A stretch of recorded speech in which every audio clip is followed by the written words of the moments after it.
गुजरात के सानंद में sanitary napkin की फैक्ट्री में लगी भीषण आग। आग बुझाने की कोशिश जारी है। शॉर्ट सर्किट की वजह से आग की आशंका जताई जा रही है। बताया जा रहा है कि फैक्ट्री के सभी कर्मचारी आग से सुरक्षित हैं।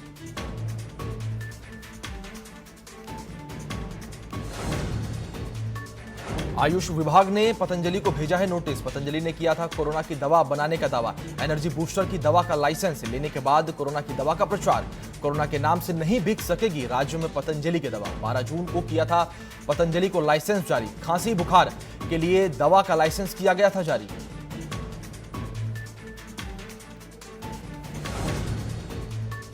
यूपी में 69,000 शिक्षक भर्ती। मामले में सुप्रीम कोर्ट के फैसले से यूपी सरकार को राहत मिली है।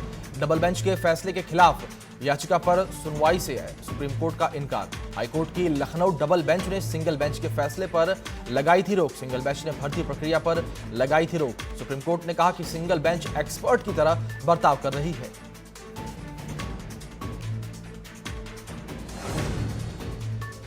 69,000 शिक्षक भर्ती मामले में सीबीआई जांच की मांग वाली याचिका पर 7 जुलाई को होगी सुनवाई। भर्ती रद्द करने और सीबीआई जांच की मांग को लेकर लखनऊ बेंच में हुई थी सुनवाई।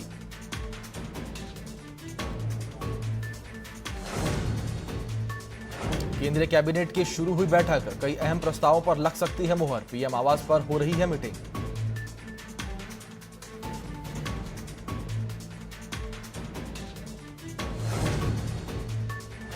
मॉस्को में विक्ट्री डे परेड शुरू। 18 देशों की सेना के साथ कदम तल मिलाएगा भारतीय सेना दल। रक्षा मंत्री राजनाथ सिंह कार्यक्रम में मौजूद।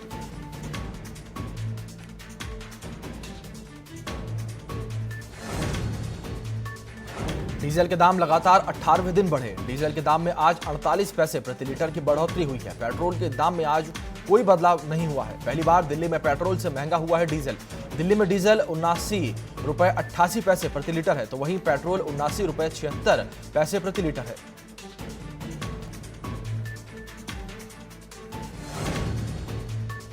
पश्चिमांचल के बाद अब पूर्वांचल में बीजेपी करेगी वर्चुअल जनसंवाद। केंद्रीय मंत्री नरेंद्र सिंह तोमर होंगे मुख्य अतिथि। यूपी बीजेपी अध्यक्ष और डिप्टी सीएम केशव प्रसाद लखनऊ से करेंगे संबोधित।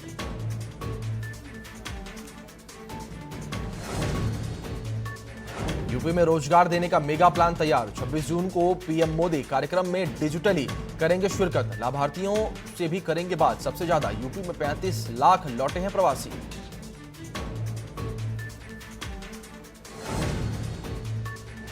विश्व भर में कोरोना का कहर बढ़ता जा रहा है। अब दुनिया में कोरोना के 93,53,000 केस सामने आए हैं, जिनमें से 4,79,000 से ज्यादा लोगों की मौत हो चुकी है। तो वहीं 50,41,000 से अधिक लोग इलाज के बाद पूरी तरह ठीक हो चुके हैं।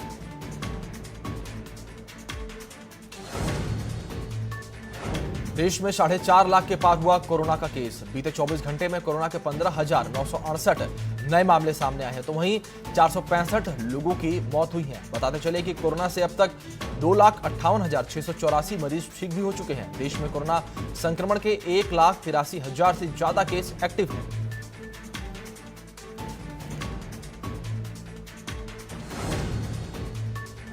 दिल्ली में कोरोना के 3,947 नए मरीज सामने आए हैं। दिल्ली में कुल कोरोना मरीजों की संख्या 66,000 के पार हो गई है।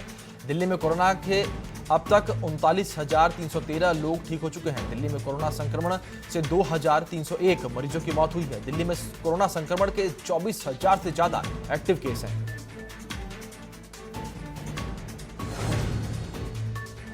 यूपी में भी कोरोना मरीजों की संख्या में इजाफा हुआ है। यूपी में 576 नए कोरोना मरीज सामने आए हैं। यूपी में कोरोना मरीजों की संख्या 18,893 हो गई है। यूपी में कोरोना से अब तक 12,116 लोग ठीक हुए हैं। बताते चले कि यूपी में कोरोना से अब तक 588 मरीजों की मौत हो चुकी है, तो वहीं यूपी में कोरोना संक्रमण के एक्टिव केस 6,000 के पार हैं।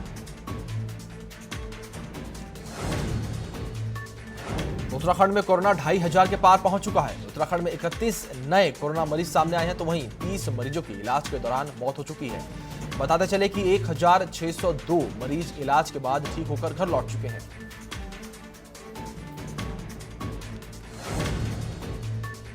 नोएडा में कोरोना संक्रमण के मामले लगातार बढ़ते जा रहे हैं, जिसको लेकर जिला प्रशासन और स्वास्थ्य विभाग लगातार काम कर रही है। वहीं जिले में इनकी मदद को कुछ निजी कंपनियां भी सामने आई हैं। टाटा कंपनी जिले में कोविड अस्पताल बनाकर जिला प्रशासन को दे रही है। इन 2 हॉस्पिटल में से एक हॉस्पिटल L1, दूसरा हॉस्पिटल L2 स्तर का है।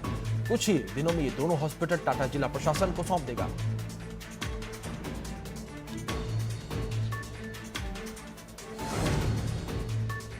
चौबीस घंटे में गाजियाबाद में 121 नए मामले सामने आए हैं। जिले में कोरोना संक्रमितों का आंकड़ा लगातार बढ़ रहा है। वहीं कोरोना संक्रमितों का आंकड़ा 1000 के पार पहुंच चुका है। अब तक 49 लोगों की मौत हो चुकी है।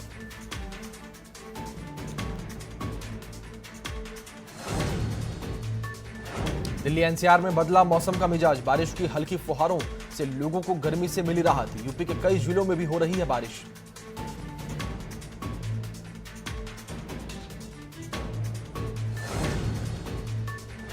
यूपी में आकाशीय बिजली से मौत पर सीएम योगी ने जताया शोक। उन्नाव, जालौन और फतेहपुर में कई लोगों की हुई मौत। मृतकों के परिजनों को 4-4 लाख रुपए की राहत राशि। घायलों के इलाज में नहीं होगी लापरवाही।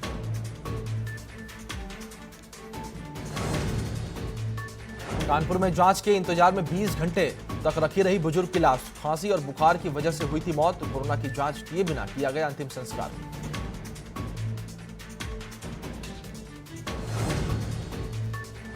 आगरा में एतमादौला इलाके में चोरों ने परचून की दुकान का शटर तोड़ दिया। चोरों की घटना को अंजाम दिया। चोरी की यह वारदात सीसीटीवी में कैद हो गई है। बताया जा रहा है कि चोरों ने परचून का सामान और नकदी उठा ली है। वहीं मामले में पुलिस सीसीटीवी के आधार पर चोरों की तलाश कर रही है।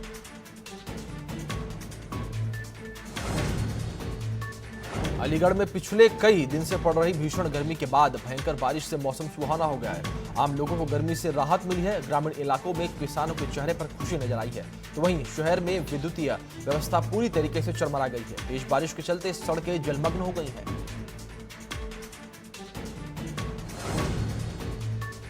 जौनपुर में लड़की के मोबाइल के नंबर को लेकर विवाद हो गया।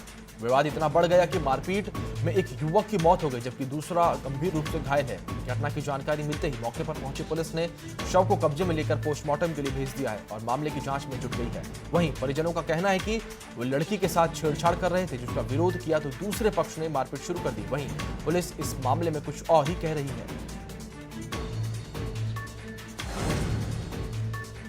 लगातार बढ़ रहे पेट्रोल डीजल के दामों को लेकर कन्नौज के सदर इलाके में कलेक्ट्रेट परिसर में सपा ने अनोखा विरोध प्रदर्शन किया है। भैंसा गाड़ी लेकर निकले सपा कार्यकर्ता। कलेक्ट्रेट परिसर में भैंसा गाड़ी लेकर सपाइयों ने विरोध प्रदर्शन किया है। पेट्रोल से ज्यादा डीजल के बढ़े दामों को वापस लेने को सपाइयों ने नारेबाजी की।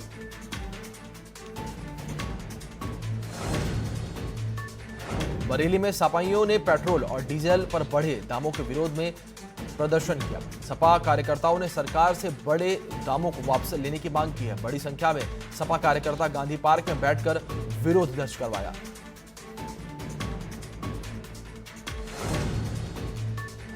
कानपुर देहात के राजपुर इलाके में दबंगों ने ड्यूटी पर जा रहे होमगार्ड पर हमला बोल दिया। दबंगों ने होमगार्ड की वर्दी फाड़कर सिर फोड़ दिया। लहूलुहान हालत में होमगार्ड शिकायत करने थाने पहुंचा।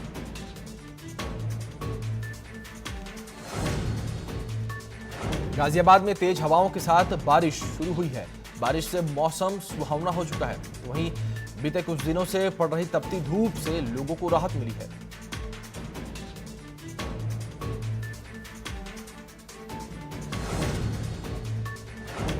रामपुर में नगर पालिका में 6 दुकानों पर जेसीबी मशीन चलाकर उन्हें ध्वस्त कर दिया। ये दुकानें नाले के ऊपर बनाई गई थी, जिसकी वजह से नाले की सफाई भी नहीं हो पा रही थी।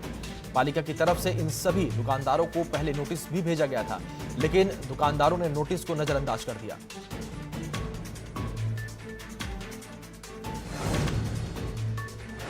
जालौन के उरई कोतवाली में दबंगों को पुलिस का खौफ नहीं दिख रहा है। दुकानों युवकों की खुलेआम अवैध असलाहों को लहराते हुए फोटो सोशल मीडिया पर वायरल हो रही है। फोटो में साफ देखा जा सकता है कि युवक किस तरह खुलेआम अवैध असलाहों का प्रदर्शन कर रहे हैं।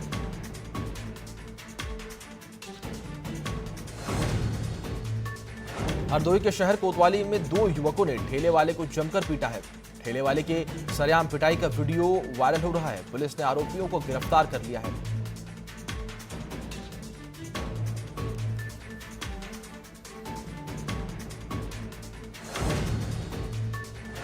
अयोध्या में मवई थाना इलाके में अनियंत्रित कार नहर में गिर गई। जिसमें एक शख्स की मौत हो गई। राहत की बात रही कि हादसे में 2 लोग बच गए। बताते चले कि मृतक शख्स रेलवे विभाग में अधिकारी था। सभी लोग पंजाब से पटना जा रहे थे।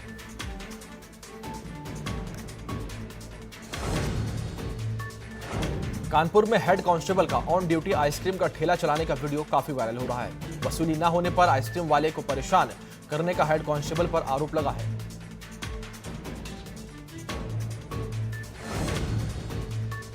बिजनौर में आपराधिक घटनाओं को रोकने के लिए रैंडम चेकिंग के दौरान कोतवाली शहर की पुलिस ने और स्टाफ टीम ने नकली नोटों के साथ 2 आरोपियों को गिरफ्तार किया है। ये दोनों आरोपी हाल ही में नकली नोटों का कारोबार कर रहे थे। इसके साथ ही पुलिस ने इनके पास से एक अवैध तमंचा और जिंदा कारतूस सहित एक चाकू भी बरामद किया है।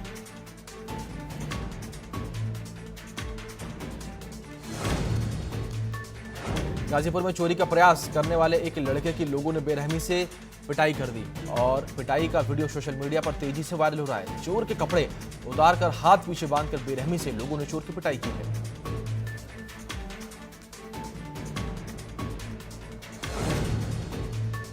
मेरठ के परतापुर थाना इलाके में हैंडलूम फैक्ट्री में भीषण आग लग गई। आग लगने से लाखों रुपए का सामान जलकर खाक हो गया है। आसपास इलाके में हड़कंप मचा हुआ है।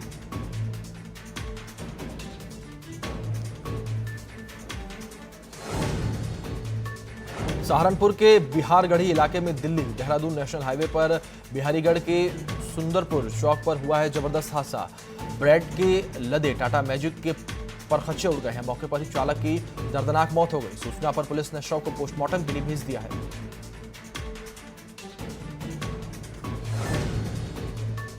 चमोली में शहीद सुरेंद्र सिंह नेगी का अंतिम संस्कार हुआ। सैन्य सम्मान के साथ इन्हें अंतिम विदाई दी गई। पार्थिव शरीर पहुंचाने के बाद सुरेंद्र के पैतृक गांव में शोक की लहर।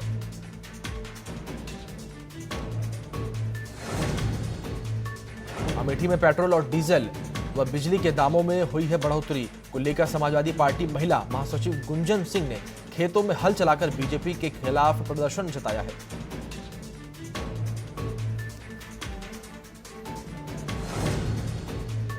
मुख्यमंत्री त्रिवेंद्र सिंह रावत ने चकराता विधानसभा में वर्चुअल रैली को संबोधित किया। कोरोना रोकथाम के लिए राज्य के प्रयासों की जनता को जानकारी दी। विकास कार्यों के बारे में भी जनता को बताया।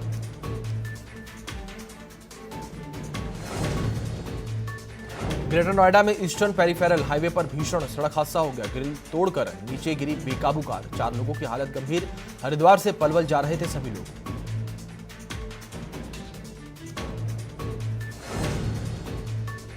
लखनऊ में यूनिवर्सिटी की परीक्षा रद्द करने के लिए समाजवादी छात्र सभा और एनएसयूआई की मांग। समाजवादी छात्र सभा और एनएसयूआई ने कहा बिना पेपर कराए ही बच्चों को किया जाए पास। बताते चले कि लखनऊ यूनिवर्सिटी ने 7 जुलाई से परीक्षा कराने की घोषणा की है।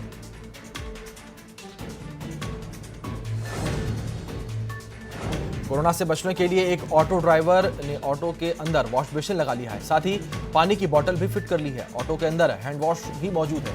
ये वीडियो सोशल मीडिया पर खूब वायरल हो रहा है और लोग इसे खूब पसंद कर रहे हैं।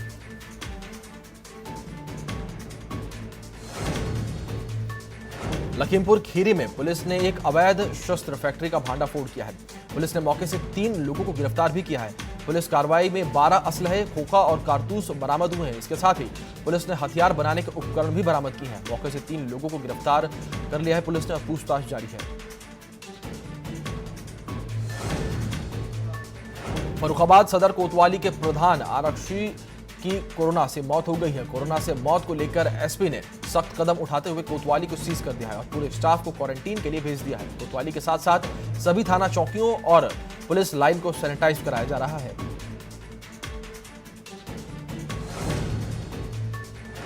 मेरठ में पुलिस का बदमाशों के खिलाफ ऑपरेशन क्लीन जारी है। देर रात मेरठ क्राइम ब्रांच और परतापुर थाना पुलिस ने मुठभेड़ में 2 पशु तस्करों को गिरफ्तार किया है। मुखबिर की सूचना पर एसओजी और परतापुर पुलिस ने चेकिंग के दौरान दोनों बदमाशों को गिरफ्तार किया।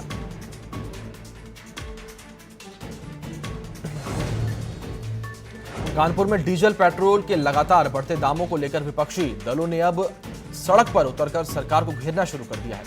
शहर में समाजवादी युवजन सभा के कार्यकर्ताओं ने लोगों के लिए फ्री रिक्शा चलाकर अनोखा प्रदर्शन किया। इस दौरान सरकार कार्यकर्ताओं ने हाथों में तख्तियां को लेकर जमकर नारेबाजी की।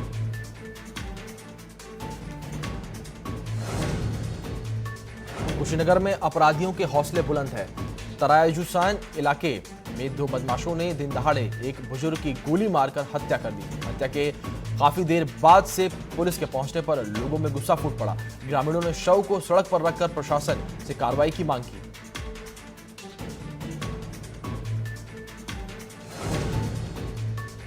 कोरोना के बढ़ते कहर को देखते हुए वाराणसी में सेफ्टिक पुलिस की अलर्ट मोड पर है। ट्रैफिक पुलिस ने मास्क न पहनने वालों का चालान काटा है। बताते चलें कि लगातार कोरोना के बढ़ते परसेंटेज को देखते हुए अब ये सभी को मास्क लगाना अनिवार्य कर दिया गया है।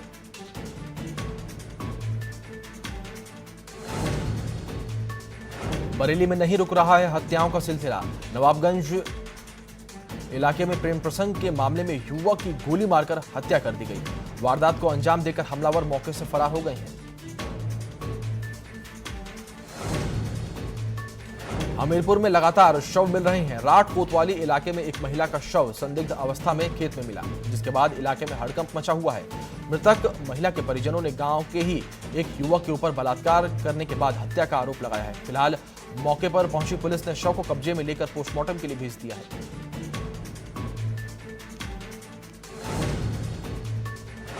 अलीगढ़ में एक बार फिर मानवता शर्मसार हुई है। जट्टारी कस्बा क्षेत्र में एक व्यक्ति एक महिला को बहुत ही बेरहमी से पीट रहा है।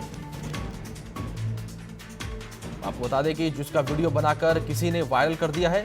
वीडियो में देखा जा सकता है कि कितनी बेरहमी से व्यक्ति महिला को पीट रहा है, जबकि महिला के बगल में उसका दूध मुहा बच्चा रो रहा है।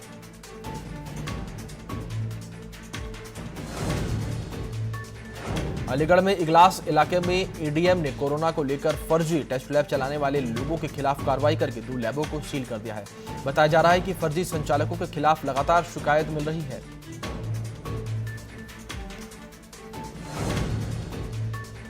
जालौन के कोंच कोतवाली इलाके में फर्नीचर की दुकान में भीषण आग लग गई। आग से करीब 25 लाख रुपए का फर्नीचर जलकर राख हो गया है। दुकान के अंदर खड़ी कार में भी आग लग गई। आग लगने की वजह साफ नहीं है।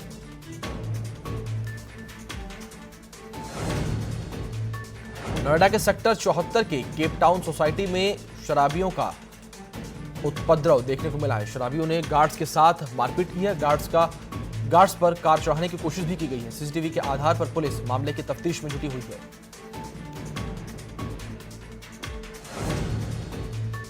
विकासनगर के बाजार में देर रात आग लगने से अफरा तफरी मच गई। आग लगने से दुकान को लाखों रुपए का नुकसान हुआ है, तो घंटे की कड़ी मशक्कत के बाद आग पर काबू पाया गया। आग की वजह शॉर्ट सर्किट बताई जा रही है।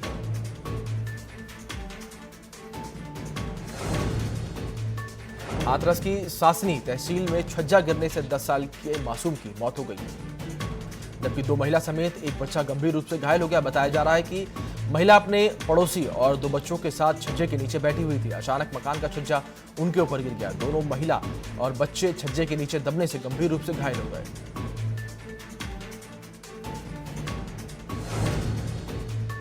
मऊ के घोसी इलाके में बदमाशों ने पिता पुत्र को गोली मारकर 40,000 रुपए और लैपटॉप लूटकर फरार हो गए। वहीं घटना की सूचना मिलते ही मौके पर पहुंची पुलिस ने पिता पुत्र को इलाज के लिए अस्पताल में भर्ती करवा दिया है। वहीं इस मामले में पुलिस का कहना है कि टीम गठित की गई है। मामले की जांच की जा रही है।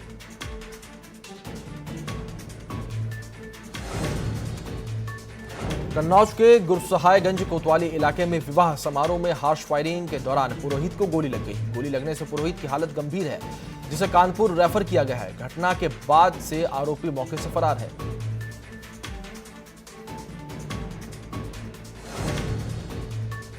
उत्तर प्रदेश में वाराणसी की कैंट पुलिस को बड़ी सफलता हाथ लगी है। पुलिस ने आरक्षी पुलिस भर्ती प्रक्रिया 2018 में सालवर गैंग का लीडर राजेश महतो उर्फ रजनीश को गिरफ्तार कर लिया है। आरोप है कि यूपी आरक्षी परीक्षा में आवेदकों को पटना समेत अन्य जगहों से 50,000 रुपए में सालवर उपलब्ध कराया जाता था। राजेश का नाम पकड़े गए तमाम आवेदकों ने पिछले दिनों पूछताछ में खोला था।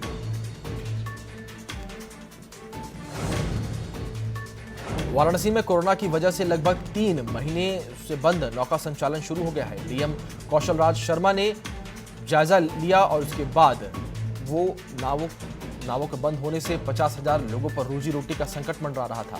तो वहीं अब नौका शुरू होने से लोगों को राहत मिली है।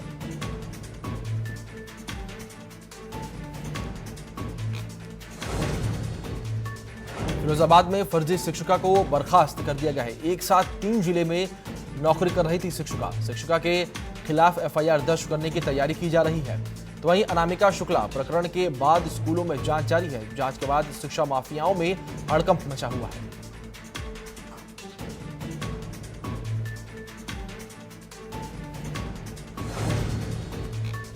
सहारनपुर में तेज गर्मी और उमस के बीच तेज बारिश से लोगों को राहत मिली है। जिले में तेज बौछार के साथ जमकर बारिश हुई है। तेज बारिश से किसानों के चेहरे खिल उठे हैं।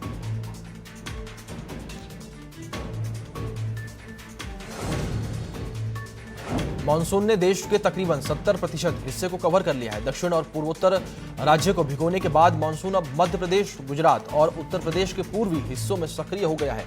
इन तीनों राज्यों में मानसून की एंट्री 14 जून को ही हो चुकी है। 2 दिनों से इन इलाकों में भी अच्छी बारिश हो रही है।